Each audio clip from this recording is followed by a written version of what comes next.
Hello student, এই ক্লাসে আলোচনা করব জৈব রসায়নের কিছু গুরুত্বপূর্ণ কোশ্চেন নিয়ে।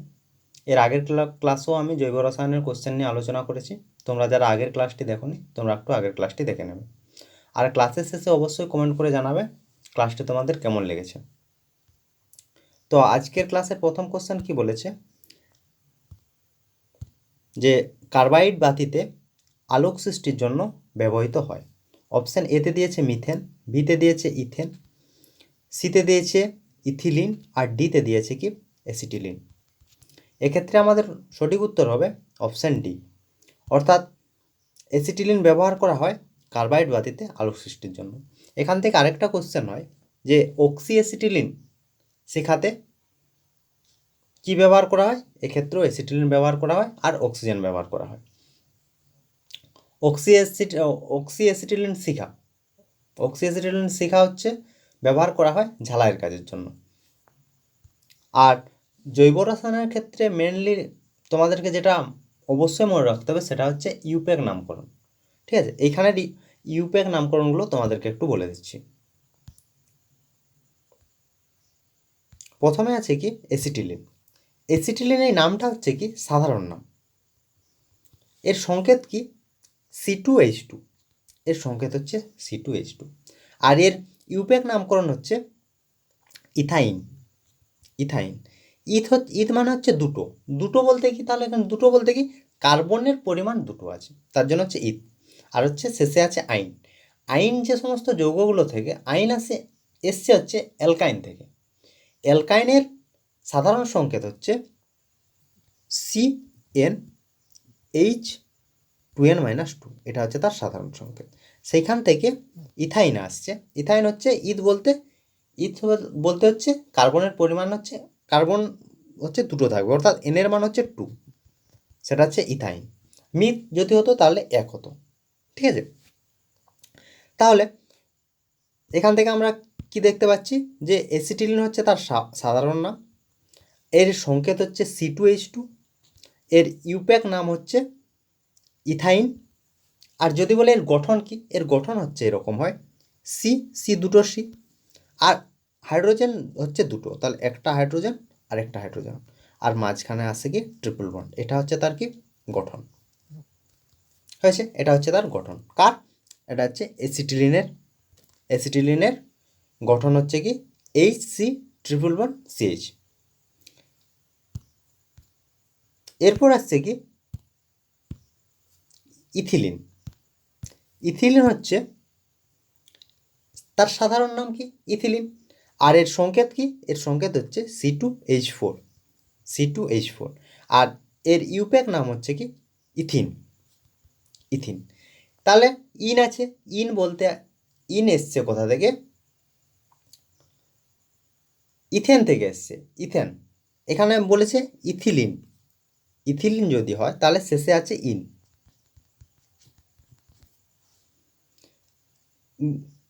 তোমাদেরকে একটু জৈব রসায়নের ক্ষেত্রে একটা জিনিস বলে রাখি। প্রথম হচ্ছে হাইড্রোকার্বনকে হচ্ছে দুই ভাগে ভাগ করা যায়। এটা হচ্ছে সম্পৃক্ত হাইড্রোকার্বন আর একটা হচ্ছে অসম্পৃক্ত হাইড্রোকার্বন। সম্পৃক্ত হাইড্রোকার্বনকে বলা হয় অ্যালকেন। সম্পৃক্ত হাইড্রোকার্বনকে বলা হয় কি অ্যালকেন। অসম্পৃক্ত হাইড্রোকার্বনকে দুই ভাগে ভাগ করা যায়। একটা হচ্ছে অ্যালকিন আর একটা হচ্ছে অ্যালকাইন। বোঝা গেছে? এটা হচ্ছে সম্পৃক্তকে বলা হচ্ছে অ্যালকেন। অসম্পৃক্তকে দুই ভাগে ভাগ করা যায়, একটা হচ্ছে অ্যালকিন আর একটা হচ্ছে অ্যালকাইন। ঠিক আছে, যেখানে ইন থাকে সেটা হচ্ছে অ্যালকিন।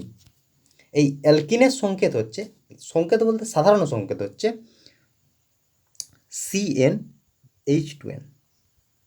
ঠিক আছে, অ্যালকাইনের ক্ষেত্রে এটা আমি আগের ক্লাসে আলোচনা করেছি, রিভাইজের জন্য আরেকবার আলোচনা করছি। তোমরা যত পরিমাণ রিভাইজ করবে এক্সাম দিতে তোমাদের তত সুবিধা হবে, কারণ যখনই তোমরা প্র্যাকটিস করতে থাকবে তখনই তোমাদের এক্সামের সময় মনে হবে যে সমস্ত কোশ্চেনই তোমরা আগের থেকে করে রেখেছো। অ্যালকাইনের সাধারণ সংকেত হয় কি CnH2n-2, ঠিক আছে, এটা হচ্ছে কি অ্যালকাইন।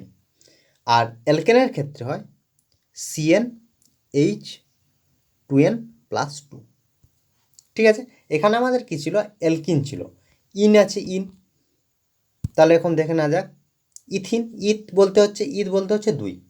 তাহলে অ্যালকিন ছিল, অ্যালকিনের সাধারণ সংকেত কি বললাম, সি এন এইচ 2 n। এখানে সি এর জায়গায় এনের জায়গায় 2 বসালে হচ্ছে C2H4। এটা হচ্ছে কি ইথিন। এটা তাহলে ইথিনের আমরা কি পেলাম, সংকেত পেয়ে গেছি C2H4। C2H4।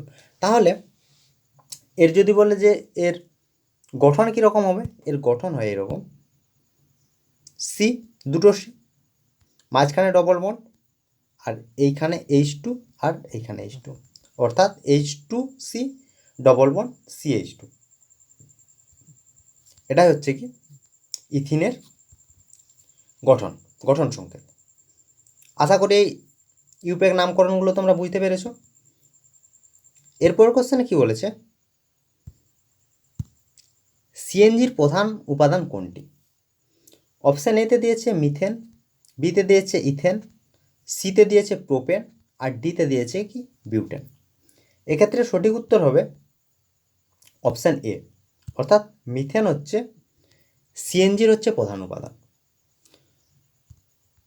সিএনজির কোশ্চেন হয় যে সিএনজির ফুল ফর্ম কি? সিএনজির ফুল ফর্ম হয় কম্প্রেসড ন্যাচারাল গ্যাস। ন্যাচারাল গ্যাসকে যদি চাপ প্রয়োগ করে তরলে পরিণত করা হয় তখন সেটাকে বলা হয় কি সিএনজি। এখান থেকে সিএনজি থেকে যে সমস্ত কোশ্চেন হয় সমস্ত কোশ্চেনে তোমাদেরকে আলোচনা করে দিচ্ছি। কোশ্চেন হয় যে সিএনজির উৎস কি? সিএনজির উৎস হচ্ছে কি প্রাকৃতিক গ্যাস। বললাম এক্ষুনি যে প্রাকৃতিক গ্যাসকে যদি চাপ প্রয়োগ করে তরলে পরিণত করা যায় তখন সেটাকে বলা হয় কি সিএনজি। এর তাহলে কি কি উপাদান? প্রথমে এখানে কোশ্চেন আমাদের ছিল কি প্রধান উপাদান। প্রধান উপাদান কি ছিল? মিথেন। কিন্তু শুধুমাত্র তো মিথেন নিয়ে সিএনজি তৈরি হয় না, মিথেনের সঙ্গে থাকে কিছু পরিমাণ ইথেন আর কিছু পরিমাণ প্রোপেন। কিন্তু মিথেনের পরিমাণ সবচেয়ে বেশি থাকে। কোশ্চেনে যে এর পরিমাণটা কত থাকে, ঠিক আছে, এর পরিমাণটা থাকে 70% প্রায়। আর এই সিএনজি কী কাজে ব্যবহার করা হয়? সিএনজি ব্যবহার করা হয় মোটর গাড়ির জ্বালানি হিসেবে ব্যবহার করা হয়। সিএনজি তাহলে কী কাজে ব্যবহার করা হয়? মোটর গাড়ির জ্বালানি হিসেবে ব্যবহার করা হয়। এরপর আমাদেরকে আরেকটা জিনিস জানতে হবে কি এলপিজি। এলপিজির ক্ষেত্রেও একই রকম জিনিসগুলো জানতে হবে। ফার্স্ট হচ্ছে এলপিজির ফুল ফর্ম কি? এলপিজির ফুল ফর্ম হচ্ছে লিকুইফাইড পেট্রোলিয়াম গ্যাস। এলপিজির ফুল ফর্ম হচ্ছে লিকুইফাইড পেট্রোলিয়াম গ্যাস। তারপর জানতে হবে এলপিজির উৎস। এলপিজির উৎস হচ্ছে কি পেট্রোলিয়াম গ্যাস। আর এলপিজির মূল উপাদান কি কি? যে বিউটেন, প্রোপেন আর ইথেন।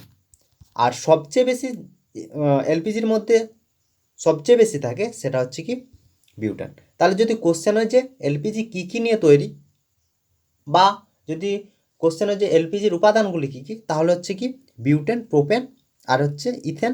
আর যদি বলে মূল উপাদান কি, তাহলে উত্তর হবে বিউটেন। আর এটি কী কাজে ব্যবহার করা হয়? এটি ব্যবহার করা হয় রান্নার কাজে জ্বালানি হিসেবে ব্যবহার করা হয়। তাহলে সিএনজি ব্যবহার করা হয় কি মোটর গাড়ির জ্বালানি হিসেবে, আর এলপিজি ব্যবহার করা হয় রান্নার কাজে জ্বালানি হিসেবে। এরপর কোশ্চেনে বলেছে নিচের কোনটি প্রাকৃতিক পলিমার নয়? অপশান এতে দিয়েছে প্রাকৃতিক রাবার, বিতে দিয়েছে সেলুলোজ, সিতে দিয়েছে ট্যাফলন, আর ডিতে দিয়েছে প্রোটিন। এক্ষেত্রে আমাদের উত্তর হবে অপশান সি, ট্যাফলন হচ্ছে প্রাকৃতিক পলিমার নয়। যদি কোশ্চেন হতো প্রাকৃতিক কোনগুলো প্রাকৃতিক পলিমার, তাহলে উত্তর হতো এ, বি আর ডি। আর তাহলে এই ট্যাফলন কী কাজে ব্যবহার করা হয়? এটাও আগের দিন ক্লাসে তোমাদেরকে বলেছিলাম। পরীক্ষার জন্য সবচেয়ে ইম্পর্টেন্ট জিনিস হচ্ছে রিভাইজ করা। আমি চেষ্টা করছি তোমাদের যে নতুন করে পড়ানো প্লাস হচ্ছে আগের যে পড়ানো হয়েছে সেগুলো হচ্ছে রিভাইজ করে দেওয়ার। তার জন্যই প্রতিটা কোশ্চেন প্রতিটা উত্তরগুলো আরেকবার ডিসকাস করে দিচ্ছি, সেখান থেকে আবার কী কী কোশ্চেন হয় সেগুলো ডিসকাস করার চেষ্টা করছি। তাহলে কি যে ট্যাফলন হচ্ছে কী কাজে ব্যবহার করা হয়?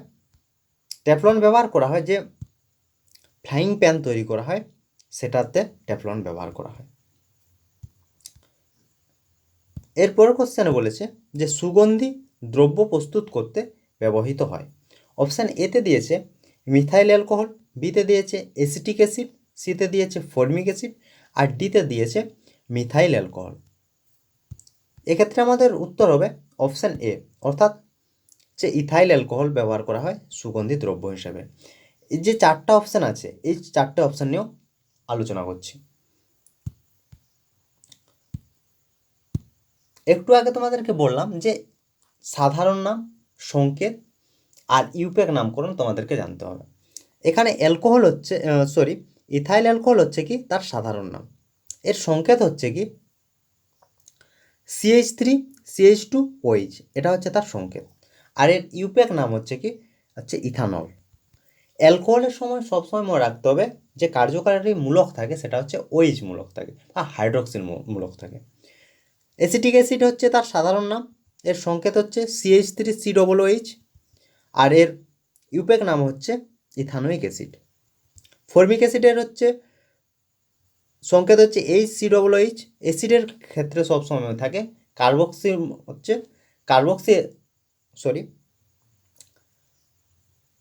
যে কার্যকারী মূলক থাকে সেটা হচ্ছে কার্বক্সিলিক অ্যাসিড, যার সংকেতটা হচ্ছে COOH।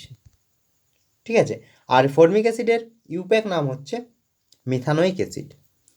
আর মিথাইল অ্যালকোহল হচ্ছে তার সাধারণ নাম, এর সংকেত হচ্ছে CH3OH।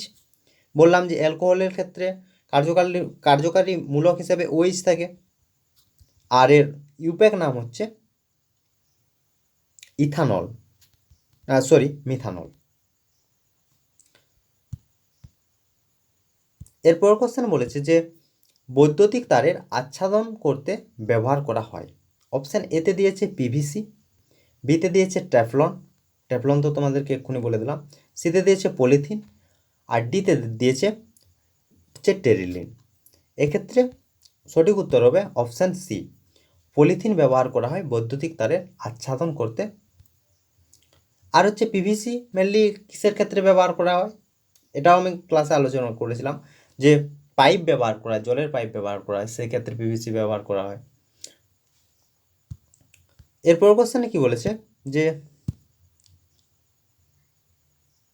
ডিনেচার স্পিরিটের মূল উপাদান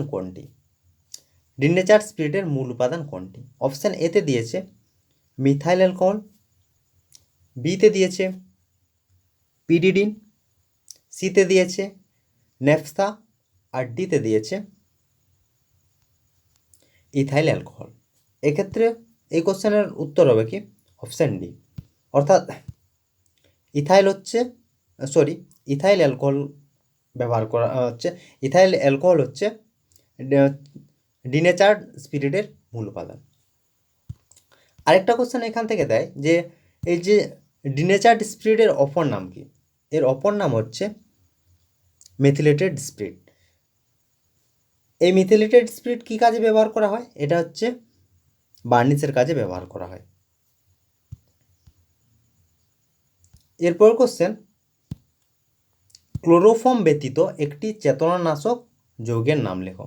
তাহলে এখান থেকে ডাইরেক্ট কোশ্চেন হতে পারে যে একটি চেতনানাশকের নাম কি, তাহলে হবে ক্লোরোফর্ম। আর ক্লোরোফর্ম ব্যতীত একটি যৌগের নাম সেটা হচ্ছে ইথিলিন।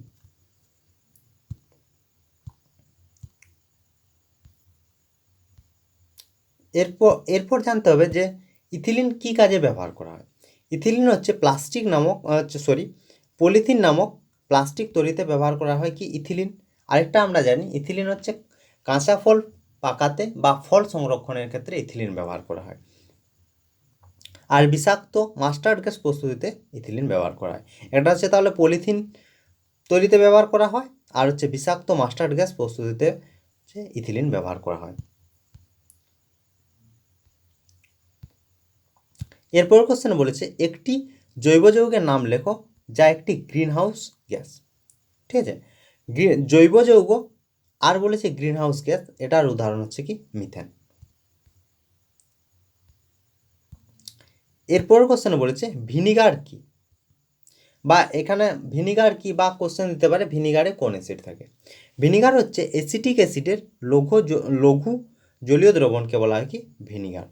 এতে এর শতকরা পরিমাণটাও জিজ্ঞেস করে 4 থেকে 8%। তার অ্যাসিটিক অ্যাসিডের লঘু জলীয় দ্রবণকে কি বলা হয় ভিনিগার। এরপর কোশ্চেনে বলেছে সবচেয়ে হালকা হাইড্রোকার্বন কোনটি? সবচেয়ে হালকা হাইড্রোকার্বন হচ্ছে কি মিথেন। মিথেনের যদি সংকেত বলে, মিথেনের সংকেত হচ্ছে CH4। এরপর হচ্ছে কি এই মিথেনের উৎস কি? মিথেনের উৎস হচ্ছে প্রাকৃতিক গ্যাস আর হচ্ছে কোল গ্যাস। এই প্রাকৃতিক গ্যাসে মিথেনের পরিমাণ কত, এই পার্সেন্টেজও কিন্তু কোশ্চেনে দিয়ে দেয় শর্ট কোশ্চেন হিসেবে। প্রাকৃতিক গ্যাসে মিথেনের পরিমাণ হচ্ছে 45 থেকে 96%, আর কোল গ্যাসে মিথেনের পরিমাণ হচ্ছে কত, 50%। আশা করি আজকের কোশ্চেনগুলো তোমরা বুঝতে পেরেছো। আর যদি কোনো সমস্যা থাকে বা যদি কোনো কোশ্চেন তোমাদের থাকে তাহলে এই হোয়াটসঅ্যাপ নাম্বারে হোয়াটসঅ্যাপ করতে পারো বা কমেন্ট করে জানাতে পারো। আর আজকের ক্লাস কেমন লাগলো অবশ্যই কমেন্ট করে জানাবে। তো আজ এই পর্যন্তই, তোমরা সবাই ভালো থেকো, বাই বাই।